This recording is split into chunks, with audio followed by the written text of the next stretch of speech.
Good afternoon, students, and welcome to our first tutorial on decoloniality in coconut. The purpose of this tutorial is to use concepts within decolonial theory to read the novel Coconut, which was written by a South African author called Kopano Matlwa. So by the end of this tutorial, you should be able to identify and demonstrate understanding of the three main tenets of decoloniality. You should also be able to read and analyze Matlwa's Coconut from a decolonial theoretical perspective. You should be able to reflect on particular events in the text and demonstrate how the three tenets of decolonial theory can be applied to the reading of those events. And lastly, you should be able to compare and contrast the two protagonists' experience of the coloniality of blackness in post-apartheid South Africa. So firstly, what is it that we call coloniality? Coloniality is a concept that for a long time has been called neocolonialism. It has been associated with political thinkers and scholars such as the Ghanaian Kwame Nkrumah. And this is a concept that refers to the perpetuation of patterns of thinking, ways of doing things, structures and systems that used to exist during colonialism long after the end of colonialism. As we can see in that image, coloniality refers to the perpetuation of quasi-colonial relations, whereby former colonized countries continue to be tied to their colonial masters. They continue to be chained to their colonial masters, as that image shows. So we want to then unpack how this concept of coloniality manifests. And scholars of decoloniality, such as Anibal Cuyano and Maldonado Torres, have identified what they call three dimensions of coloniality, which are ways in which coloniality perpetuates itself. And these are coloniality of power, coloniality of knowledge, and coloniality of being. And as you can see in that image, these concepts are interrelated. Coloniality of power is associated with a race, and the fact that a particular race, which in this case is white, has got all the power that it accumulated during the time of colonialism. And this situation continues even after the end of colonialism. So if you look at the global power structures, you find that most former colonial countries or former colonized countries do not have power, whether economically or politically, while former colonizers have all the power. So this is what we call coloniality of power, the perpetuation of racial hierarchies and asymmetrical power relations that is directly emerges from relations that were developed and entrenched during colonialism. Then we have what we call coloniality of knowledge. This is basically about the universalization of European knowledge and the peripheralization of African knowledge, or knowledges of people that were once colonized.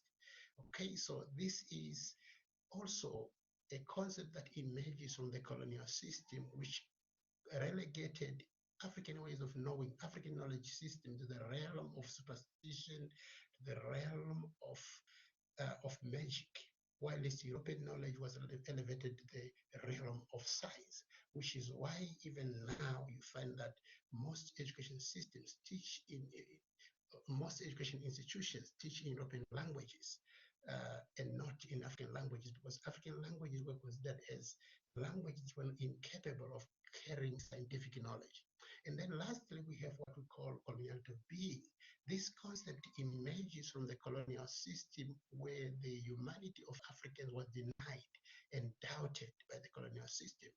And this kind of attitude and these relations where the ontology of the African or of the former colonized, the rejected, perpetuates itself even after the end of colonialism, right? Through the way in which Black people around the globe continue to be treated as non-beings. And an example is that of the killing of African Americans. You know, we've got events that has happened in the recent past where African Americans are targeted and killed, particularly because of their race. That is what we refer to as the coloniality of being. So let's now quickly move on to coconut. How do these concepts coloniality of being, coloniality of power, and coloniality of knowledge emerge or manifest in coconut.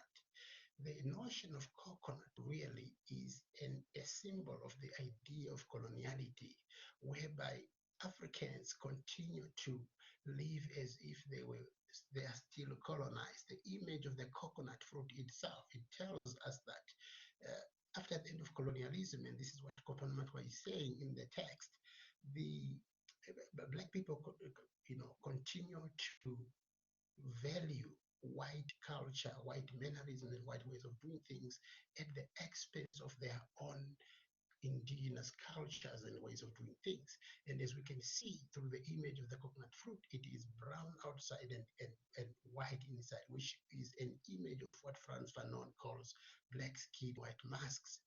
Black people that aspire for whiteness because they think that being white is associated with progress, it's associated with success, it's associated with development. And these associations between excellence, success, development, and whiteness were developed during the time of colonialism, and they perpetuate themselves after the end of colonialism.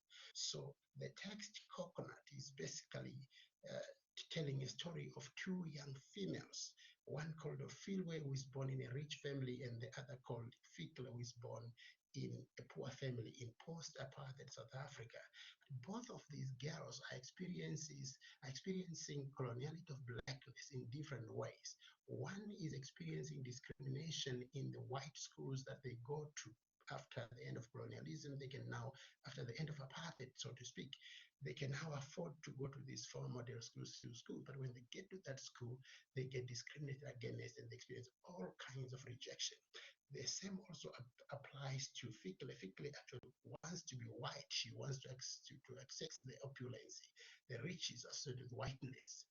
And as she does that, she neglects her own Africanness, her own identity. So that's basically what this text is about. And what we want to do in this tutorial is to use the concept that I've explained at the beginning to read events and experiences that these two protagonists and other characters in the text are going through. So I wish you all the best as you go through this the material that I've explained, that I have presented in this particular tutorial. I hope you enjoy. Thank you and goodbye.